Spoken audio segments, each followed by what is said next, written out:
Hello student, good afternoon all of you. Student, कई दिनों से आप लोग सोच रहे होंगे वीडियो नहीं आ पा रही है, क्योंकि मैं बहुत कोशिश में लगा हुआ था कि हमारी वीडियो लाइव क्लास लाइव जा सके, बट लाइव जाने में अभी थोड़ी सी प्रॉब्लम आ रही है। आप लोगों ने शायद यूट्यूब चैनल पे देखा भी होगा मेरे कि मैंने कोशिश की है, टेस्टिंग चल रही है, मे बी शायद 1 और 2 डेज में मैं लाइव आने वाला हूं। हमारी जो कंडीशन थी वो सारी कंडीशन फुलफिल हो चुकी हैं, बट उसमें फिर भी कुछ प्रॉब्लम्स आ रही हैं जिसके कारण मैं लाइव नहीं जा पा रहा हूं। नो प्रॉब्लम, तब तक बैक आ गए हम वापस अपनी इस यूट्यूब वीडियो के साथ। स्टूडेंट, आज मैं आप लोगों को कराने वाला हूं कुछ बहुत इंपॉर्टेंट क्वेश्चन। आप लोगों ने कंप्लीट किया था chapter 3 and 4, that is matrix and determinant, 12th class का। स्टूडेंट, इस चैप्टर से जो क्वेश्चन हर साल आते हैं वो हम ऑलरेडी डिस्कस कर चुके थे। उसमें आपने देखा होगा, जैसे मैट्रिक्स मेथड था, या प्रॉपर्टीज ऑफ डिटरमिनेंट की बात करें, या फिर हम बात करते हैं inverse by using elementary row transformation. ऐसे क्वेश्चन तो सारे स्टूडेंट कर ही लेते हैं, बट प्रॉब्लम कहां आती है? जो स्टूडेंट ऐसे हैं जो 100 मार्क्स के लिए प्रिपरेशन कर रहे हैं, उनके साथ बस एक प्रॉब्लम आती है ऑब्जेक्टिव प्रॉब्लम में। स्टूडेंट, कई बार ऐसा होता है, देखिए जो बड़े मार्क्स का क्वेश्चन है, 6 मार्क्स वाली प्रॉब्लम्स हैं, उनको तो हम प्रिपेयर कर लेते हैं क्योंकि ऑलरेडी पहले से हमें पता होता है कि यहां से क्वेश्चन बनने वाला है। लेकिन जो 1 मार्क्स प्रॉब्लम होती तो बहुत छोटी सी हैं, बट परेशान कर देती हैं और हमारे मार्क्स को 100 तक जाने में रोक देती हैं। तो ये वीडियो खासकर उन बच्चों के लिए बहुत जरूरी है जो 100 मार्क्स लाना चाहते हैं। तो उनको मैं सिखाऊंगा आज 1 मार्क्स की प्रॉब्लम कैसे बन सकती हैं, कितने टाइप की प्रॉब्लम बन सकती हैं, वो सारी मैं डिस्कस करने की कोशिश करूंगा। और जो बच्चे स्लो लर्नर हैं वो भी इसको जरूर देखिएगा, क्योंकि स्टार्टिंग के तुम्हारे 20 क्वेश्चन 1 मार्क्स के होंगे, और वो 20 क्वेश्चन ऐसे होते हैं जो 20 मिनट्स में हो जाएंगे, यानी स्टार्टिंग के 20 मिनट में आपके 20 क्वेश्चन तैयार हो चुके होंगे। तो उसके लिए मैं प्रिपेयर करके हर चैप्टर के एंड में एक वीडियो डालता रहूंगा जिसमें आप देखेंगे 1 मार्क्स प्रॉब्लम कैसे सॉल्व करते हैं, 1 मार्क्स प्रॉब्लम, और किस टाइप से प्रॉब्लम्स आएंगी वो हम देखते हैं। इसके लिए मैंने आप लोगों को अलग अलग जाने की जरूरत नहीं है, बहुत सारा कंटेंट इकट्ठा करने की कोशिश की है। इसमें जितने क्वेश्चन पहले आए हुए हैं या जितने बन सकते हैं उन सबको मैंने कलेक्ट करने की कोशिश की है। और सबसे बड़ी खासियत, मैंने एक्सरसाइज के टाइप से तैयार किया है। एक्सरसाइज 1 में क्वेश्चन कैसे बन सकता है, एक्सरसाइज 3.1 में 3.2 से 3.3 से, इस टाइप से मैंने क्वेश्चंस कलेक्ट किए हैं और उनको फिर मैंने एक पीडीएफ जनरेट किया है, जिस पीडीएफ को मैं इस वीडियो के लिंक में शेयर करूंगा। स्टूडेंट, जितने क्वेश्चन अभी हो पाएंगे उतने मैं कोशिश करूंगा अभी करने की, और जो क्वेश्चन बच जाएंगे आप लोगों ने प्रैक्टिस करने हैं, और जो आपसे भी नहीं हो पाएंगे आप मुझे व्हाट्सएप कर सकते हैं और अपनी प्रॉब्लम का सॉल्यूशन ले सकते हैं। तो देखिए, मैं आपको दिखा देता हूं मैंने किस टाइप से क्वेश्चन लिखा है। मैं भी यार आप लोगों के लिए मेहनत कर रहा हूं, कोई ऐसा नहीं है कि मेरे पहले से टाइपिंग था। मैंने नया क्वेश्चन कंटेंट तैयार किया आप लोगों के लिए। ये मैंने क्वेश्चन आप लोगों के लिए कुछ लिखे हैं, ये कुछ पेजेस हैं, ये मैंने जो आप लोगों के लिए अपनी हैंड राइटिंग में लिखा है। कुछ थोड़ी सी मेहनत की है, तो आपने भी जम के मेहनत करनी है। और जब आप मेहनत करेंगे, वीडियो पे मुझे शो होगा कि बहुत सारे व्यूज आ रहे हैं, तो डेफिनेटली मैं और मेहनत करूंगा और ऐसे ही मैं कंटेंट आप लोगों के लिए लाता रहूंगा। चलिए स्टार्ट करते हैं आज अपने 1 मार्क्स ट्रिकी क्वेश्चंस। जो ट्रिक्स पे बेस्ड क्वेश्चंस होते हैं स्टूडेंट, कुछ तो ऐसे हैं जो डायरेक्टली आपको आपने कंटेंट पढ़ रखा है उसके बेस पे हो जाएंगे, कुछ ऐसे होते हैं डायरेक्टली ट्रिक्स वाले फॉर्मूले होते हैं। तो उसके लिए मैंने फॉर्मूले लिख दिए हैं पहले से, आप इसका स्क्रीनशॉट ले लीजिएगा और इनको लर्न कर लीजिएगा। और कैसे होंगे ये यूज, अभी देखते हैं कुछ सवाल। पहले चलते हैं, चलिए हम फर्स्ट एक्सरसाइज पे। स्टूडेंट, फर्स्ट एक्सरसाइज में आप लोगों ने देखा होगा, सबसे पहले मैंने मैट्रिक्स की हम बात करें तो मैंने बताया था मैट्रिक्स क्या होता है। मैट्रिक्स एक अरेंजमेंट होता है नंबर्स का, इन विच नंबर्स आर अरेंज इन अ रो और कॉलम। रो और कॉलम में उनको अरेंज करते थे। कुछ इस टाइप का अरेंजमेंट होता था स्टूडेंट, ये हमारा कुछ ऐसा अरेंजमेंट होता था। ये जो हमारी हॉरिजॉन्टल लाइन होती थी ये रो कहलाती थी, और वर्टिकल लाइन हमारी कॉलम। ये हमारे कॉलम होते थे और ये हमारी रो होती थी। तो स्टूडेंट, जैसे मैंने कहा ये अरेंजमेंट होता था, तो अरेंजमेंट आप लोगों ने पढ़ा होगा 11th क्लास में एक टॉपिक हुआ करता था परमुटेशन एंड कॉम्बिनेशन, तो इस पे भी क्वेश्चन बन सकता है। इसी में आप लोगों ने एक और टॉपिक पढ़ा था, मैंने पढ़ाया था इक्वलिटी ऑफ मैट्रिक्स। 2 मैट्रिक्स जब इक्वल होती हैं तो उनके कॉरस्पॉन्डिंग एलिमेंट सेम होते हैं। इसी एक्सरसाइज में आपने पढ़ा था कंस्ट्रक्शन ऑफ मैट्रिक्स, मैट्रिक्स को बनाते कैसे हैं। स्टूडेंट ध्यान रखिएगा, जब ये एक्सरसाइज हम कर रहे होंगे ना, इस वीडियो को आप तैयार कर रहे हैं तो एक बार वीडियो पढ़ने से पहले, देखने से पहले एक बार थोड़ा सा ओवरव्यू ले लेना इस चैप्टर में क्या क्या था। एक्सरसाइज बुक को खोल के रखना कि इस एक्सरसाइज में हमने क्या क्या पढ़ा था, इक्वलिटी ऑफ मैट्रिक्स में क्या होता है। इससे क्या होगा, आपके सारे डाउट्स क्लियर हो जाएंगे। चलिए स्टार्ट करते हैं। जैसे मैंने कहा पहला कुछ टॉपिक बनता था हमारा अरेंजमेंट। मैट्रिक्स क्या है, अरेंजमेंट। और अरेंजमेंट क्या होता था हमारा, मैट्रिक्स क्या है, अरेंजमेंट। अरेंजमेंट यूज होता था हमारा परमुटेशन में। चलिए स्टार्ट करते हैं। पहला क्वेश्चन है total number of possible matrix, how many matrix are there. Matrix क्या है, अरेंजमेंट, यानी कितने वेज हो सकते हैं हमारे अरेंज करने के, हमारे नंबर्स को 3x3 की मैट्रिक्स बनाने के लिए, जिसके पास हमारे पास एंट्री जो दे रखी है वो है स्टूडेंट 2 और 0। मेरे पास जो एलिमेंट्स हैं वो कितने हैं, 2 और 0। उसने बोला है स्टूडेंट, पहला क्वेश्चन है 3x3 मैट्रिक्स की कितनी मैट्रिक्स बन सकती हैं, कितने पॉसिबल अरेंजमेंट हो सकते हैं 3x3। इससे पता लग गया होगा आपको 3x3 का मतलब 3 रो हैं और 3 कॉलम हैं, मतलब 1 2 3 कुछ ऐसे होंगे अरेंजमेंट। इनको फिल करना है मुझे, तो कितने ऑप्शन मेरे पास हो सकते हैं। मेरे पास एलिमेंट दिए इसने 2 और 0, ये 2 एलिमेंट हैं, इन्हीं को मुझे भरना है। इसका मतलब आपने देख लिया होगा मेरे पास 2 ही नंबर हैं, इनको 9 जगह भरना है। इसका मतलब रिपीटेशन अलाउ होगा। आपने पढ़ा होगा ना परमुटेशन में, बच्चे इस प्लेस को फिल करने के मेरे पास कितने ऑप्शन हैं, 2 में से कोई भी भर सकता हूं, या तो ये होगा या ये होगा। अगर मेरे पास 9 अलग अलग नंबर होते और रिपीटेशन अलाउ नहीं होता तो हम क्या लिखते हैं 9 इंटू 8 इंटू, बट हमारे पास 2 ही हैं, तो वो बोले या ना बोले तो अंडरस्टूड है कि रिपीटेशन अलाउ होगा। तो देखिएगा इसको फिल करने के चांस 2, इसके फिर again 2 again 2 again 2 up to कितना स्टूडेंट 9 टाइम, क्योंकि 9 एलिमेंट हैं तो आंसर क्या आ जाएगा 2 की पावर 9, दैट इज व्हाट 524। ये आ जाएगा हमारा 524। So this is the correct answer. 512 होगा इसका आंसर 512। अगर मैं बोलता इसी क्वेश्चन को मैं बोलूं 3x3 की मैट्रिक्स है, बट मेरे पास एलिमेंट्स कितने हैं, अगर मैं बोल देता A B C, अब क्या 3 एलिमेंट हैं स्टूडेंट भरने के लिए, तो मेरे पास ऑप्शन क्या हो जाता, पहले वाले को भरने का चांस होते 3 और अगेन 3 अप टू कितना 9 टाइम, तो कितना हो जाएगा 9 टाइम। सो आंसर आ जाता 3 पावर 9। तो ये हमारा करेक्ट आंसर हो जाता। तो डिपेंड करता है कितने एलिमेंट दिए हुए हैं। मेरे ख्याल से समझ में आ गया होगा। अगर इसी क्वेश्चन को मैं ये बोलूं 2x2 की मैट्रिक्स है और मुझे 4 एलिमेंट दे रखे हैं, अगर ये बोलता 2x2 की कोई मैट्रिक्स है, तो स्टूडेंट ऐसे हमारे पास ये 4 प्लेस होते भाई 2x2, इसका मतलब 2 रो और 2 कॉलम। अब 2x2 है, 2 रो 2 कॉलम है, और मान लो मेरे पास एलिमेंट है 1 2 3 4 ऐसे एलिमेंट दे रखे हैं, और अगर बोलता है रिपीटेशन नॉट अलाउ, तो स्टूडेंट क्या होगा, वो फिर बोलेगा देखिए 4 नंबर हैं और 4 ही प्लेस हैं, तो इसको फिल करने के चांस क्या होंगे स्टूडेंट 4। उसने बोला है रिपीटेशन नॉट अलाउ, तो इसको जो मैं भर चुका हूं उसको फिल कर चुका हूं तो कर चुका हूं, दोबारा यूज नहीं कर सकता, तो इसके चांस कितने हो जाएंगे 3, फिर इसके चांस 2 और इसके चांस 1, मल्टीप्लाई कर दीजिए, that will your answer. Very simple.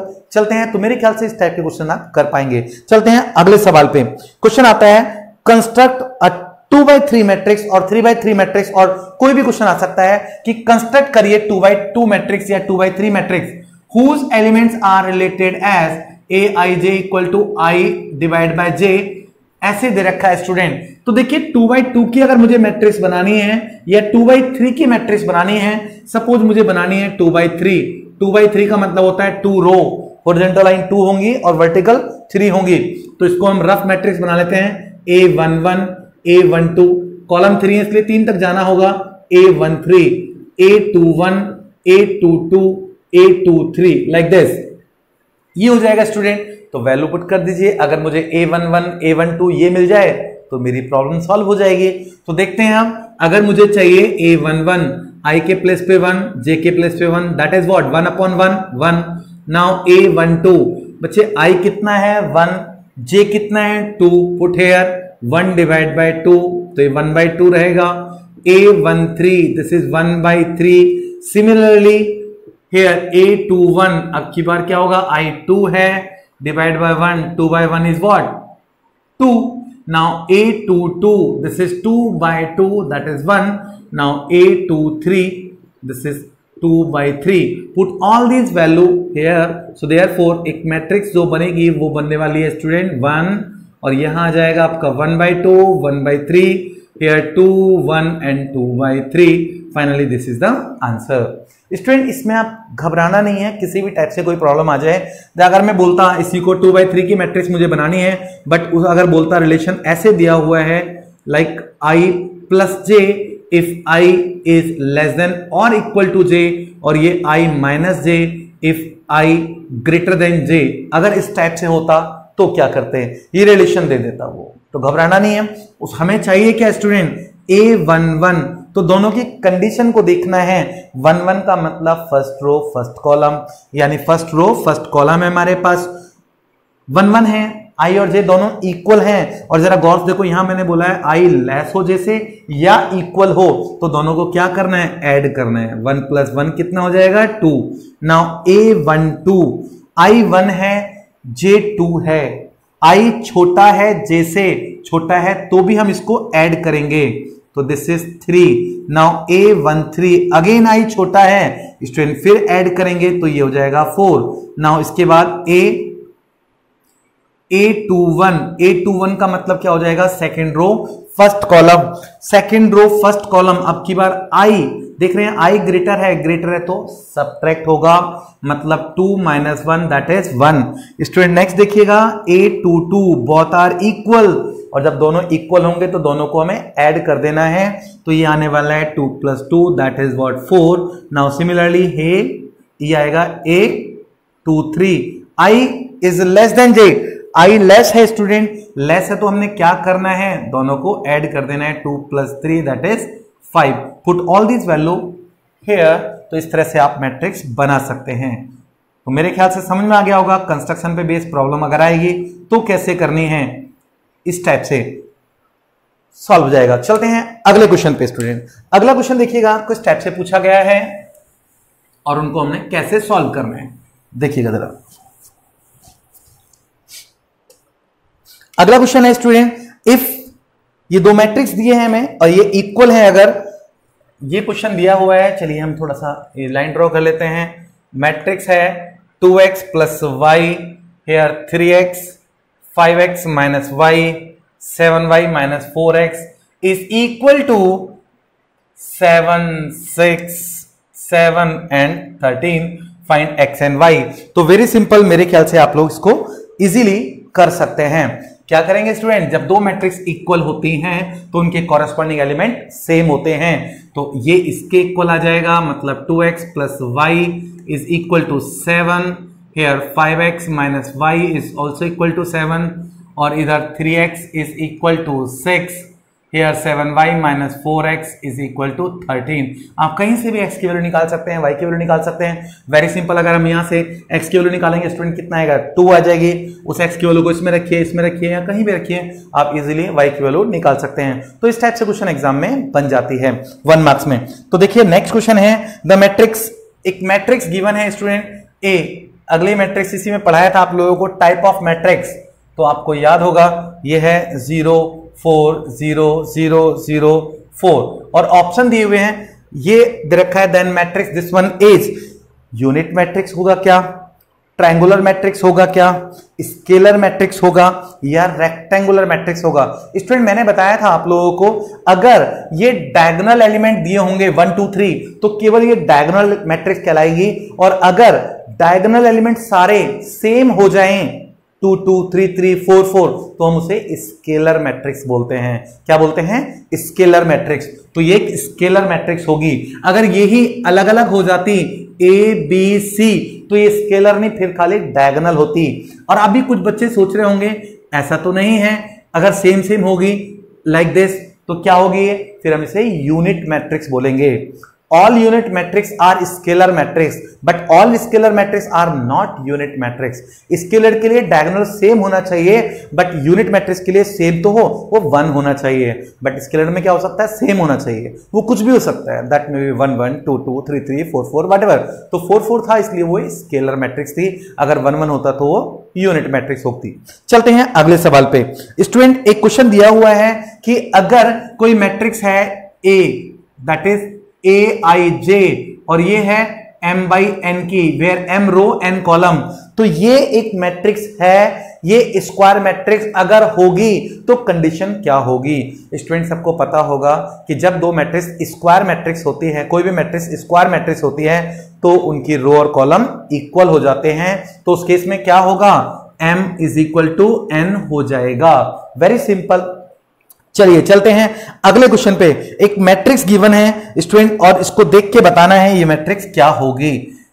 एक मैट्रिक्स गिवन है, मैट्रिक्स है ये 1 5 6 5 7 11 और फिर है 6 11 और 3, ये दे रखी है। ये मैट्रिक्स क्या होगी बच्चे, ऑप्शन दिए हुए हैं, सिंगुलर मैट्रिक्स है, सिमेट्रिक मैट्रिक्स है, स्केलर मैट्रिक्स है या स्क्यू सिमेट्रिक मैट्रिक्स है। देखिए स्केलर तो ये है नहीं, अभी मैंने बताया था स्केलर क्या होता है, जिसके खाली डायगोनल एलिमेंट होते हैं और सारे सेम होते हैं, एक तो कंफर्म हो गया। अब बचा हमारा सिंगुलर, सिमेट्रिक और skew symmetric. Student skew symmetric की डेफिनेशन मैंने बताई थी, उसमें मेन डायगोनल एलिमेंट क्या होते हैं, 0 होते हैं, इसका मतलब वो भी खत्म हो गया। अब बच्चे हमारे पास दो ऑप्शन, या तो ये सिमेट्रिक होगा या फिर ये सिंगुलर होगा। तो सिमेट्रिक चेक करना ज्यादा इजी है, तो पहले सिमेट्रिक चेक कर लेते हैं और अगर वो नहीं होगा तो लास्ट बचा सिंगुलर ही होगा। अब सिमेट्रिक कैसे चेक करते थे स्टूडेंट, मैंने बताया था कि अगर A = A ट्रांसपोज होता है तो हम उसे बोलते हैं singular matrix, sorry symmetric matrix. तो सिमेट्रिक के लिए देख लेते हैं इसका ट्रांसपोज करके, तो ट्रांसपोज अगर मैं करता हूं तो ये आएगा 1 5 6, इसको देखिए 5 7 11, इसको चेक करिए 6 11 और 3। जरा गौस देखिए दोनों मैट्रिक्स सेम आ गई हैं, इसका मतलब ये सिमेट्रिक मैट्रिक्स है। ये मैट्रिक्स कैसी है, सिमेट्रिक मैट्रिक्स है स्टूडेंट। अगर ये सिमेट्रिक नहीं होती तो मैं इसको इवेलुएट करता फिर वही प्लस माइनस प्लस वाले मेथड से, अगर ये 0 आ जाता तो हम इसे सिंगुलर मैट्रिक्स बोल देते हैं, और जो सिंगुलर मैट्रिक्स होती है उसी को हम नॉन इन्वर्टिबल भी बोलते हैं। क्लियर और नॉट, नॉन इन्वर्टिबल, यही कहते हैं इनवर्स डज नॉट एग्जिस्ट, जो मैंने ऊपर टॉप पे लिखा है।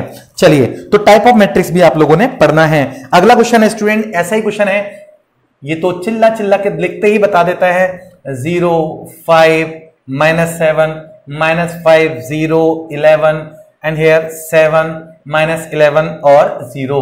तो ये बताना है स्टूडेंट कि क्या ये कौन सी मैट्रिक्स है, स्क्यू सिमेट्रिक है, डायगोनल मैट्रिक्स है, स्केलर मैट्रिक्स है और सिमेट्रिक मैट्रिक्स है। तो आपको नजर आ रहा होगा मेन डायगोनल एलिमेंट 0 है, कई बार ऐसा भी होगा मेन डायगोनल एलिमेंट 0 होंगे और वो स्क्यू सिमेट्रिक नहीं होगा। तो आप इसको चेक भी कर लेना, क्रॉस चेक, कि अगर A बराबर होगा माइनस का A ट्रांसपोज तो हम बोल देंगे स्टूडेंट कि ये क्या है, एक स्क्यू सिमेट्रिक मैट्रिक्स है, ऐसे आप बता सकते हैं। चलते हैं अगले क्वेश्चन पे। तो मैंने एक्सरसाइज के हिसाब से किया हुआ है, पहले एक्सरसाइज, दूसरी एक्सरसाइज, अलजेब्रिक इक्वलिटी, और ये तीनों एक्सरसाइज को, फर्स्ट 3 एक्सरसाइज को एक साथ कंबाइन करने की कोशिश की है और कुछ फिर अलग टाइप के हैं। बहुत इजी क्वेश्चन है, आप लोग प्रैक्टिस करेंगे तो इजीली समझ पाएंगे, जो नहीं होंगे हम है ना मिलकर कोशिश करेंगे। मैं पीडीएफ, याद रखिएगा पीडीएफ वीडियो के डिस्क्रिप्शन में आपको मिल जाएगा। चलिए अगला क्वेश्चन है student, very simple question. Question is √2 cos theta 0 0 sin 2 theta is equal to, ये हमें गिवन है 1 0 0 1 और हमसे बोला गया है 4 0 से ग्रेटर है थीटा की वैल्यू एंड लेस देन π/2, यानी ये क्या बोलता है, हमें फर्स्ट क्वाड्रेंट में है, देन थीटा इज, थीटा की वैल्यू फाइंड आउट करनी है। स्टूडेंट मैंने बताया था जब दो मैट्रिक्स इक्वल होती हैं तो उनके कॉरेस्पॉन्डिंग एलिमेंट सेम होते हैं। तो इसको अगर मैं इसके इक्वल रख दूंगा, √2 cos theta, this is 1, so cos theta is equal to 1/√2। cos की वैल्यू 1/√2 कब होती है, वैसे तो देखते होंगे आप बहुत सारे अलग अलग क्वाड्रेंट में वैल्यू आती रहती है इसकी, 1/√2 कई जगह होती है, बट हम किसकी बात कर रहे हैं, फर्स्ट क्वाड्रेंट। तो फर्स्ट क्वाड्रेंट में आती है स्टूडेंट π/4 पे, तो सबको पता है कब आती है, π/4 4 पे। So pi by 4 is the correct answer. Next question देखिएगा जरा, अगला क्वेश्चन है स्टूडेंट, एक्स और वाई दो मैट्रिक्स गिवन है। इफ एक्स कोई मैट्रिक्स है, ये है 3 1 -1, हेयर 5 -2 -3, और y हमें कोई मैट्रिक्स गिवन है, हमारे पास दे रखा है 2 1 -1 और इधर है 7 2 4। देन फाइंड करना है। स्टूडेंट एक बात ध्यान रखिएगा, कई बच्चे सोचते हैं कि भाई ये तो ऑब्जेक्टिव क्वेश्चन नहीं है। देखिए जो आप लोगों का 20 क्वेश्चन आएंगे वो सारे ऑब्जेक्टिव नहीं आते हैं, कुछ ऑब्जेक्टिव आते हैं, कुछ ऐसे होते हैं जो शॉर्ट छोटे क्वेश्चन होते हैं बट सब्जेक्टिव क्वेश्चन होते हैं, कुछ ट्रू फॉल्स टाइप के आते हैं। तो इसलिए आप लोग ये मत सोचना कि ये क्वेश्चन ऐसे मैंने कैसे पूछ लिया। जैसे इसमें पूछा गया है सीधे x + y फाइंड आउट करिए, तो बहुत इजी वाले क्वेश्चन भी ऐसे आ सकते हैं। वो कहता है कोई मैट्रिक्स है, इसी में पार्ट है फाइंड z, कोई मैट्रिक्स दे रखी है, z मैट्रिक्स फाइंड आउट करनी है such that x + y + z = 0। तो आप इजीली निकाल सकते हैं भाई, इन दोनों को जोड़ेंगे, इधर ले जाएंगे, उसके साइन का माइनस के हो जाएंगे और इस तरह से आप इसके आंसर निकाल सकते हैं। चलिए देखते हैं कुछ और सवाल, इसी टाइप से और क्वेश्चन भी हम प्रैक्टिस कर लेते हैं। तो स्टूडेंट बस आप लोगों ने साथ साथ मेहनत करते जानी है। ये 1 मार्क्स का जो मैं कंटेंट है ये आप लोगों के लिए जेईई मेन में भी बहुत काम आने वाला है। तो जेईई मेन में भी आ सकता है क्वेश्चन, ये मत सोचना जेईई मेन तो भाई आईआईटी का क्वेश्चन है तो बहुत टफ हो जाता है। कई बार ऐसा भी देखा गया है जो डायरेक्टली क्वेश्चन एनसीईआरटी से बन जाते हैं जेईई मेन में भी। तो ऑब्जेक्टिव के पॉइंट ऑफ व्यू से आपका कॉन्सेप्ट बहुत क्लियर होने चाहिए।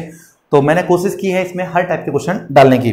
तो देखिएगा स्टूडेंट, इसी में क्वेश्चन और है, इफ ए कोई मैट्रिक्स दी है हमें 5 7 -1 -2 एंड fx हमारे पास है x² - 3x -7 और हमें फाइंड आउट करना है स्टूडेंट fa।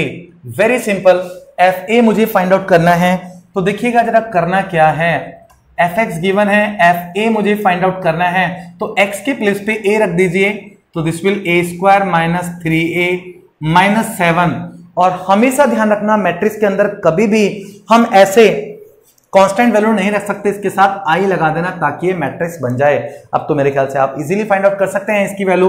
पहले हम कैलकुलेट करेंगे a², this is a × a, then 3a and this is 7i। 7i सबको पता होगा, i हमारा होता है, i is what, identity matrix और यूनिट मैट्रिक्स। दिस इज 1 0 0 1 और 7 से मल्टीप्लाई कर दोगे तो ये क्या हो जाएगा 7 0 0 7। बस वैल्यू पुट कर दीजिएगा, आंसर।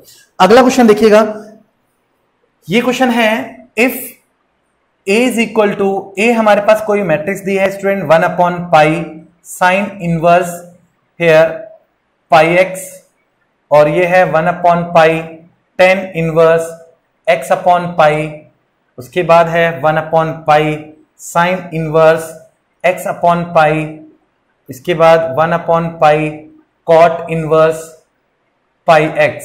ये कोई मैट्रिक्स है। और b अनदर मैट्रिक्स है student -1/π here cos inverse πx और ये 1/π this is tan inverse x/π और इधर है 1/π साइन इनवर्स x/π और ये माइनस का 1/π tan इनवर्स πx, ये दे रखा है। और हमें फाइंड आउट करना है student find a - b। Very simple, minus करना है मतलब a - b। माइनस सबको पता ही है, इसकी शक्ल देख के मत घबराना। ये है क्या, माइनस करेंगे दिस माइनस दिस, ये माइनस साइन ऑलरेडी है तो ये आ जाएगा 1/π is what sine inverse πx और प्लस हो जाएगा 1/π ये कॉस इनवर्स πx। और स्टूडेंट ये दोनों सेम है तो इसमें से इसको सब्ट्रैक्ट करेंगे तो ये आंसर 0 आ जाएगा। ऐसे ही इसमें से इसको सब्ट्रैक्ट करेंगे 0 हो जाएगा, इसमें से इसको सब्ट्रैक्ट करेंगे ऑलरेडी माइनस है तो ये क्या हो जाएगा, सॉरी इसमें से इसको प्लस हो जाएगा तो ये this is 1/π cot inverse sorry this is πx and plus 1/π tan inverse πx। अब यहां एक छोटू सा लॉजिक था, ये स्टूडेंट ध्यान रखिएगा, ये 1/π दोनों में कॉमन है तो इसको अगर मैं 1/π कॉमन ले लेता हूं तो यहां से ये हट जाएगा। सेम हेयर 1/पाई अगर कॉमन ले लोगे तो पाई हट जाएगा। इससे क्या हुआ अब तो हमें फिर भी नजर नहीं आ रहा है, क्योंकि ये क्वेश्चन बेसिकली इनवर्स ट्रिग्नोमेट्री से रिलेटेड है, जो मैं अभी अगली क्लास में पढ़ाने वाला हूं। इनवर्स ट्रिग्नोमेट्री हमारा नहीं हुआ है, तो स्टूडेंट वैसे भी ध्यान रखिएगा। जैसे आप लोगों ने आइडेंटिटीज पढ़ी थी 10th क्लास में, sine square theta plus cos inverse cos square theta is equal to होता था 1। ऐसे ही इनवर्स ट्रिग्नोमेट्री की जब हम बात करते हैं तो यहां होता है student sine inverse theta plus cos inverse theta is equal to π/2। ऐसे ही tan inverse theta plus cot inverse theta भी π/2 होता है। तो अगर मैं यहां वैल्यू पुट कर दूंगा तो ये आ जाएगा स्टूडेंट 1/पाई इंटू π/2। दिस इज 0 0 1/पाई इंटू π/2। जरा गौर से देखिएगा, पाई से पाई कैंसिल, पाई से पाई, ये 1/2 अगर मैं बाहर कॉमन ले लेता हूं स्टूडेंट तो ये 1 0 0 1 and this is what i। तो ये ही इसका आंसर था। ऐसे ऑप्शन में दिया हुआ है 1/2 i। अगर आंसर ऑप्शन में नहीं होगा, सब्जेक्टिव होगा, तो आप यहां भी छोड़ के आ सकते थे, बट ऑब्जेक्टिव में क्वेश्चन आया हुआ है तो 1/2 i is the correct answer. चलते हैं अगले सवाल पे। अगला क्वेश्चन है हमारा student, if a and b are two matrix of order, दो मैट्रिक्स दे रखे हैं स्टूडेंट। ए हमारे पास कोई मैट्रिक्स है जिसका ऑर्डर है 3/m और बी कोई मैट्रिक्स है हमारे पास जिसका ऑर्डर है 3/n। और स्टूडेंट ध्यान रखिएगा, उसने बोला है रेस्पेक्टिवली, और m is equal to n दे रखा है, m इज इक्वल टू है n। ध्यान रखिएगा दोनों इक्वल हैं। और उसने उसके बाद बोला है the order of 5a minus 2b, इसका ऑर्डर क्या होगा। ये जस्ट कंफ्यूज करने के लिए दिया है स्टूडेंट, आप लोगों को घबराना नहीं है। आपने सब्ट्रैक्शन और एडिशन मैंने बताया था आप लोगों को, ऑर्डर मस्ट बी सेम। और ये जो कांस्टेंट नंबर से मल्टीप्लाई किया है इसका कोई फर्क नहीं पड़ता ऑर्डर पे, तो इसका मतलब इन दोनों का ऑर्डर क्या होना चाहिए, सेम होना चाहिए स्टूडेंट। यानी इसकी रो के इक्वल और m, ये ऑलरेडी गिवन था, दे रखा था ऑप्शन, तो इसका ऑर्डर क्या होने वाला है, इसका ऑर्डर आएगा 3/m कहिए और या फिर 3/n कहिए, दोनों ही इसके आंसर हो सकते हैं, डिपेंड करता है ऑप्शन में हमें क्या दिया होगा, तो उसके अकॉर्डिंग हम इसको वैल्यू रख के आ सकते हैं, टिक लगा सकते हैं। तो मेरे ख्याल से समझ में आ गया होगा सबको। तो इस टाइप से मल्टीप्लाई की भी कंडीशंस थी। और अगर बच्चे इस टाइप से कोई प्रॉब्लम आती है, देखिएगा एक और क्वेश्चन है, अच्छा क्वेश्चन है, if a is equal to, a हमें गिवन है 0 1 उसके बाद 1 0 ऐसे दिया हुआ है और फाइंड आउट करने को बोला जाएगा a की पावर 16 या 20 या व्हाटएवर, बड़ी बड़ी वैल्यू आ जाए तो घबराना नहीं है। आप लोगों ने एक ट्रेंड देखने की कोशिश करनी है, पहले इसका स्क्वायर निकालने की कोशिश करनी है हमेशा स्टूडेंट। तो a स्क्वायर अगर मैं निकालूंगा तो a इंटू ए आएगा। जब a इंटू ए करेंगे आप 0 1 1 0, इसकी मल्टीप्लाई करनी है किससे, आपको 0 1 1 0 इसी से मल्टीप्लाई करनी है।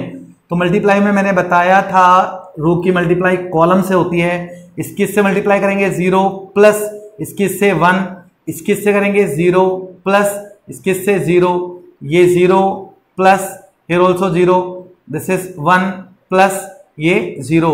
तो आप देख रहे होंगे ये आ चुका है स्टूडेंट कितना 1 0 0 1। तो ये आपको याद होगा क्या आ गया है i।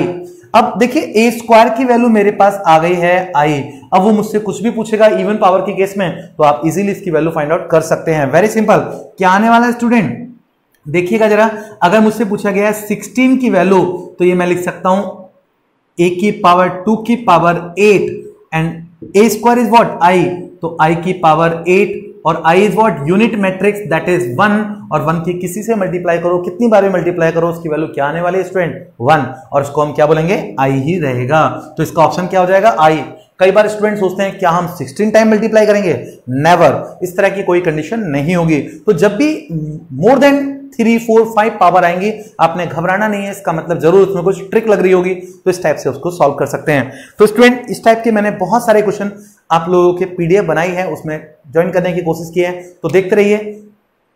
मैट्रिक्स का ये लास्ट लेक्चर है, आगे भी मैं हर चैप्टर के लास्ट में आप लोगों को इस टाइप से कुछ क्वेश्चंस देता रहूंगा। इस वीडियो को मैं बहुत बड़ी नहीं कर सकता हूं क्योंकि नेट प्रॉब्लम होती है, फिर वो अपलोड होने में मुझे बहुत टाइम लगता है। तो स्टूडेंट अभी मुझे वीडियो छोटी छोटी बनानी होगी, उसके बाद फिर हम लाइव लेक्चर आ जाएगा, फिर तो हम 1 आवर क्लास प्रॉपर्ली ले पाएंगे। मिलते हैं नेक्स्ट क्लास में, बट ज्यादा से ज्यादा शेयर करते रहिए और अच्छे से प्रैक्टिस करते रहिए। लाइक करना ना भूलें, लाइक जरूर करें, सब्सक्राइब जरूर ना भूलें। लाइक और सब्सक्राइब बनते रहेंगे, वो मुझे एनर्जी देंगे, बूस्टअप करेंगे मुझे, तो डेफिनेटली मैं और अच्छे अच्छे वीडियो आप लोगों के लिए बनाता रहूंगा। अपना ध्यान रखिए, सेफ रहिए, सुरक्षित रहिए।